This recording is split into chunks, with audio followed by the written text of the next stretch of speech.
प्रिय छात्र छात्राओं, धनुष्मंग शीर्षक में आपने कल पढ़ा था कि जैसे ही प्रभु श्री राम धनुष को तोड़ने के लिए मंच पर खड़े होते हैं, वैसे ही उस नगर के जितने भी नर और नारी हैं वो अपने देवताओं को और अपने पूर्वजों को स्मरण करते हैं और कहते हैं, अगर मेरे थोड़ा भी पुण्यों का प्रभाव हो तो इस शिव जी के धनुष को श्री राम कमल की नाल की तरह बड़ी आसानी से खंडित करते हैं। आज आप आगे पढ़ेंगे। आगे देखें। रामाय प्रेम समेत लख सखियन समीप बुलाए, सीता माँ सने बस बचन कहे बिलखाए। रामाय प्रेम समेत लख, प्रभु श्री राम को उनके कोमल अंग हल्के शरीर को देखकर बड़े ही वात्सल्य रूपी प्रेम से देखकर माता सीता ने अपनी सखियों को अपने पास बुलाकर कहा। बात पल्ले नहीं पड़ी हो तो एक बार देख लो। रामेश प्रेम समेत लख सखियन समीप बुलाए, यानी श्री राम को बड़े ही स्नेह वात्सल्य रूपी प्रेम से भरपूर होकर देखकर माता सीता की माँ ने अपनी सखियों को बुलाया। सीता मात स्नेहवश, यानी सीता माता ने स्नेहवश उन्होंने देखा कि ये बड़े ही कोमल शरीर वाले हैं, हल्के शरीर वाले हैं, छोटे कद वाले हैं, ये इस धनुष को खंडित कैसे करेंगे, ये कारण था। और इस कारण उन्होंने अपनी सखियों को बुलाया और व्याकुल होते हुए ये बात अपनी सखियों से कही। क्या कही? सखी सब कौतुक देखने हारे, जेव कहावत हेतु हमारे, कोई न जाए बुझाए कहे गुर पाई, ए बालक अस हटवल नाई।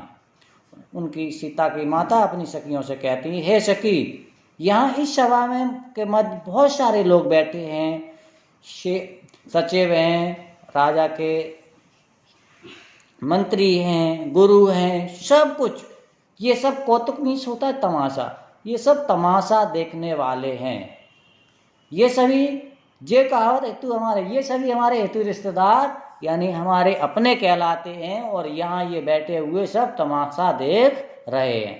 को न जाए बुझाए को रुपाई, कोई जाकर गुरु से नहीं कहता है, राजा जनक से नहीं कहता है कि ये बालक अस हटवल नहीं, यानी कि ये जो प्रभु श्री राम हैं कोमल शरीर वाले गौरवर्ण वाले, इस धनुष को, इस शर्त को पूरा करने के लिए असहाय हैं, ये इस शर्त को पूरा नहीं कर सकते। भाव यहाँ ये है कि माता सीता को ये लग रहा था उनकी सुंदरता को देखकर कि सीता के साथ इनका स्वयंवर हो जाए, लेकिन उनके कोमल शरीर को देखकर उन्हें लग रहा था कि ये धनुष को खंडित नहीं कर सकते। रावण बाण छुआ नहीं चापा, हारे सकल भूप कर दापा। उन्होंने कहा जब रावण बाणासुर इतने बड़े बड़े बलशाली जो राजा थे वो इस धनुष की प्रत्यंचा को, चापा मीन्स उस धनुष की प्रत्यंचा को हिला तक न पाए, या ये भी कह सकते उस धनुष को हिला तक न पाए। हारे सकल भूप कर दापा, दापा मीन्स होता है गर्व घमंड। सारे जितने यहाँ बलशाली राजा थे सभी राजा अपना गर्व अहंकार चूर कर चुके, कोई इस धनुष को खंडित नहीं कर सका, तो ये प्रभु श्री राम कैसे कर सकते। सो धनु राजकुमार देई, उस धनुष को राजकुमार मीन्स प्रभु श्री राम के कर मीन्स हाथों में देना चाह रहे हैं, यानी ये बड़े बड़े राजा जब नहीं उठा पाए तो ये छोटे से राजकुमार इस धनुष को कैसे उठाएंगे। बाल मराल के मंदिर ले ही, यहाँ पे ये कहा है बाल मराल मीन्स होता है, बाल मराल मीन्स होता है, मराल मीन्स होता है हंस, हंस का छोटा बच्चा। कहीं मंदर से तात्पर्य है मंदराचल पर्वत, कहीं हंस का छोटा बच्चा मंदराचल पर्वत को उठा सकता है। ये बात अपनी सखियों से सीता की माता ने कहा कि ये बहुत ही सुंदर कोमल और गौरवर्ण वाले हल्के शरीर वाले प्रभु श्री राम इस धनुष को नहीं उठा सकते, क्योंकि हंस का बच्चा उस मंदराचल पर्वत को नहीं उठा सकता। भूप सयापन सकल सरानी सक, यहाँ पे उन सखियों से माता सीता की माँ ने कहा कि वो राजा सयापन बहुत ज़्यादा सयाने बनते थे, अक्लमंद बनते थे, सकल सराहनीय उनका वो सयानापन, उनका वो होशियारी सब धरी की धरी रह गई। एक काम नहीं आई उनकी होशियारी। कहने का तात्पर्य आगे, सक विदगत कछु जात न जाननी। उन्होंने कहा, सीता की जो माता थी उनकी सखियों ने कहा, हे सखी आप इस तरह बात मत करिए।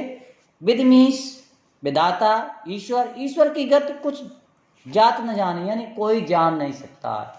हे सखी आप इस तरह से व्याकुल मत होइए, क्योंकि ईश्वर की जो गति होती है उसे कोई जान नहीं सकता। बोली चतुर सखी मृदवानी, एक जो सीता की माता की सखी थी उसने बड़े ही मधुर वाणी से कहा कि हे सखी ईश्वर की गति को कोई नहीं जान सकता। तेजवंत लग गिनौ न रानी, जो तेज युक्त होते हैं उनको छोटा नहीं मानना चाहिए। कहाँ कुंभज कहाँ सिंधु पारा, सो से सुजस सकल संसारा। कहाँ कुंभज, कुंभज कुंभ मीस होता है घड़ा, अजमीस जन्म लेने वाले। कहने का तात्पर्य कहाँ घड़े से उत्पन्न, अगस्त ऋषि जो थे वो घड़े से उत्पन्न हुए थे, और उन्होंने सिंध मीस होता है सागर, अपार सागर को अपने यश के लिए, सो से सुजस सकल संसारा, उनमें उन्होंने क्रोध में आकर उस पूरे सागर को सोख लिया था। घड़े से उत्पन्न होने वाले अगस्त ऋषि ने उस महान सागर के जल को पी लिया था। ये भी विधाता की गति है। रवि मंडल देखत लग लागा, उन्होंने कहा सूर्य का जो घेरा होता है देखने में छोटा लगता है, लेकिन उदय ताज त्रिभुवन तम भागा, और जिसके छोटे से सूर्य के उदय होने पर तीनों लोगों का जो अंधकार होता है वो समाप्त हो जाता है। आज इतना ही, कल आगे।